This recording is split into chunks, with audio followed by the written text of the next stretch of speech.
السلام علیکم ورحمۃ اللہ وبرکاتہ نحمدہ ونصلی علی رسول الکریم اما بعد فاعوذ باللہ من الشیطان الرجیم آیت نمبر 13 سورۃ بقرہ۔ وَإِذَا قِيلَ لَهُمْ آمِنُوا كَمَا آمَنَ النَّاسُ، اور جب ان سے کہا جاتا ہے کہ ایمان لاؤ جیسا کہ لوگ ایمان لائے، اس سے مراد صحابہ کرام ہے۔ صحابہ کرام کے بارے میں یہاں بہت بڑی فضیلت ملتی ہے۔ اس آیت میں صحابہ کرام کی طرف رخ کیا گیا کہ جس طرح کا ایمان صحابہ کرام کا ہے اس طرح کا ایمان ہی قابل قبول ہے۔ یہ واضح ثبوت ہے یہ آیت اس بات کا کہ صحابہ کرام کا ایمان اس قدر کامل اور نفاق سے بالکل پاک اور اللہ کے نزدیک ایسا مقبول اور پسندیدہ ہے کہ اسے منافقین کے سامنے بطور نمونہ پیش کیا گیا۔ نیز اس میں مومن اور مخلص جماعت کو بیوقوف کہنے والوں کو بھی پرلے درجے کا احمق اور بیوقوف قرار دیا گیا، اور اس میں نہ صرف منافقین کے لیے نمونہ ہے، ہم جیسے جزوی مسلمانوں کے لیے بھی نمونہ ہے کہ کلی مسلمان بننے کے لیے صحابہ کرام کی ہسٹری کو آپ پڑھیں، ان کی سیرت کو آپ پڑھیں اور دیکھیں کہ صحابہ کرام کا ایمان کس طرح کا کامل ایمان تھا۔ اس آیت کے شان نزول میں ہمیں پتہ چلتا ہے کہ صحابہ کرام کو کفار مکہ نے بے وقوف کہا۔ اس وقت کے منافقین ہی نہیں بلکہ ہر دور کے منافقین کا یہ طریقہ رہا کہ جو ان کو صحیح دین کی راہ بتلائے اس کو یہ بے وقوف کہتے ہیں اور اس کو یہ کم عقل بھی کہتے ہیں۔ السفہاء بے وقوف ہمارے یہاں گالی سمجھا جاتا ہے، سین فا ہا اس کا روٹ ہے۔ یہ گالی نہیں ہوتی، اس کا مطلب ہوتا ہے جو اپنی کم عقلی کی وجہ سے اپنا نفع اور نقصان کو نہ سمجھ سکے۔ اب صحابہ کرام کو کیوں کہا گیا کہ یہ اتنے نہ سمجھے کہ انہیں اپنے نفع اور نقصان کا پتہ نہیں؟ صحابہ کرام کے بارے میں اس لیے کہا گیا چونکہ آخرت کے نفع اور نقصان کی فکر اس قدر ان پہ حاوی ہو چکی تھی کہ دین کے مقابلے میں دنیا کا نفع اور نقصان انہیں نظر نہیں آتا تھا اور ذرا بھی اس کی وہ پرواہ نہیں کرتے تھے۔ تو یہ چیز انہیں اس قدر مصروف رکھتی تھی اپنے رب کو راضی کرنے کے کاموں میں اور آخرت کے کاموں میں کہ وہ دنیا کے جمیلوں سے باہر نکل چکے تھے۔ تو انہیں نہ سمجھ کہا گیا، کہا نہ سمجھ آپ ہیں کیونکہ دنیا کو آخرت پر ترجیح دیتے ہیں، رات دن معجزے دیکھتے ہیں اور ایمان نہیں لاتے، اس سے بڑھ کر اور کون نہ سمجھ ہو سکتا ہے۔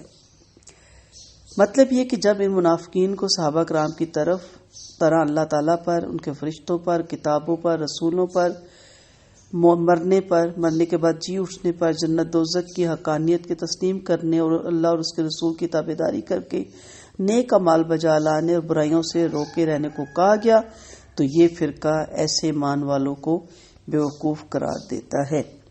آج آپ بھی صحیح ایمان کو اگر آپ اپنا لیں، کلی مسلمان بن جائیں، جزوی مسلمان سے باہر نکل کے، تو آپ کو بھی زیادہ تر لوگ نہ سمجھ ہی کہیں گے، کم عقل ہی کہیں گے، بیوقوف ہی کہیں گے، کیونکہ اتنا بھی دین کیا کہ انسان دنیا بھلا دے۔ تو کیا یہ چیز میرے نبی کریم صلی اللہ علیہ وسلم کو نہیں معلوم تھی؟ کیا صحابہ کرام کو یہ چیز معلوم نہیں تھی؟ یہ سادہ لوگ جن سے کہا گیا کہ فلاں جگہ پر جا کے مر جاؤ تو وہاں جا کر مر جاتے ہیں۔ کون تھے صحابہ؟ کہا جا اللہ کے راستے میں مال لگا دو تو سارا مال لگا دیتے تھے۔ کون تھے؟ ابو بکر صدیق۔ کیا نعوذ باللہ یہ بیوقوف تھے، نہ سمجھ تھے؟ ایسا نہیں ہے۔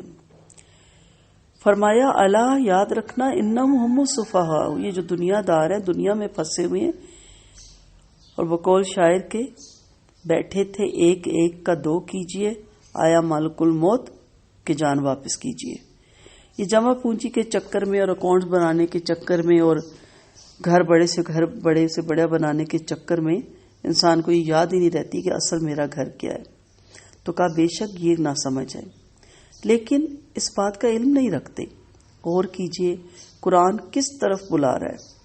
پہلی آیت میں ہم نے پیچھے کیا پڑھا؟ شعور نہیں رکھتے۔ اب ہم کیا پڑھے؟ علم نہیں رکھتے۔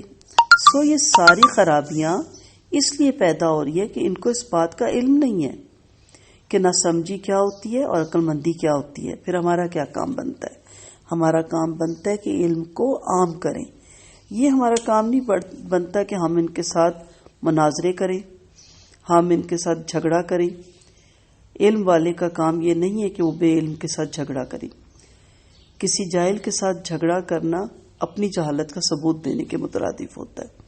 علم کو عام کریں، کس طریقے سے؟ جو نبی کریم صلی اللہ علیہ وسلم کا طریقہ تھا۔ فوری نفع کی طرف لپکنا اور مستقبل کے لیے قربانی دینا، یہ دو الگ الگ چیزیں ہیں۔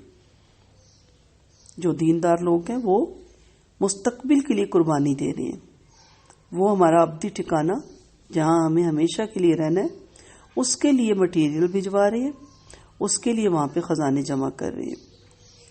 سونا سمجھ ہی لگیں گے لوگوں کو، کیونکہ یہاں وہ چاہیں تو یہ اپنا پیسہ بچا کے بہت پراپرٹی بنا سکتے تھے، بہت اکاؤنٹس بڑے کر سکتے تھے اور بڑی شان سے جی سکتے تھے، لیکن کب تک؟ 60 سال، 70 سال، 80 سال، 90 سال، 105، 110، بس پھر ملک الموت آ جاتا ہے اور پھر اس پہ افسوس کی ساری چیزیں ساتھ بھی نہیں لے جا سکتا انسان۔ تو مستقبل کے لیے قربانی، دنیا رکھنی ہے کتنی؟ جتنی صحابہ کرام کی تھی، جو ضرورت کی تھی۔ سہولت کی بھی رکھ لیں، لیکن آسائشوں کی اور آرائشوں کی دنیا سے باہر نکل آئیں۔ نبی کریم صلی اللہ علیہ وسلم نے فرمایا مومن آرام طلب نہیں ہوتا، تو آرام طلبی سے باہر نکلیں۔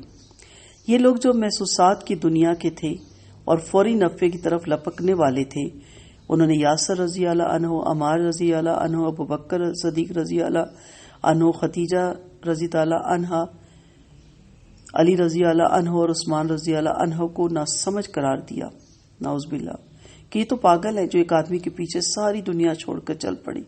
اس پہ فرمایا پاگل یہ نہیں ہے، تم ہو، لیکن تمہیں اپنی بیوقوفی کا شعور نہیں، علم نہیں۔ یہاں ایک بات پتہ چل گئی کہ منافقت کا اصل سبب علم اور شعور کا نہ ہونا ہے۔ اس لیے لوگوں میں شعور بانٹے، لوگوں میں علم بانٹے، لیکن کس طریقے سے؟ قرآن و سنت کے طریقے سے۔ دعا میں یاد رکھیے گا۔ السلام علیکم ورحمۃ اللہ وبرکاتہ۔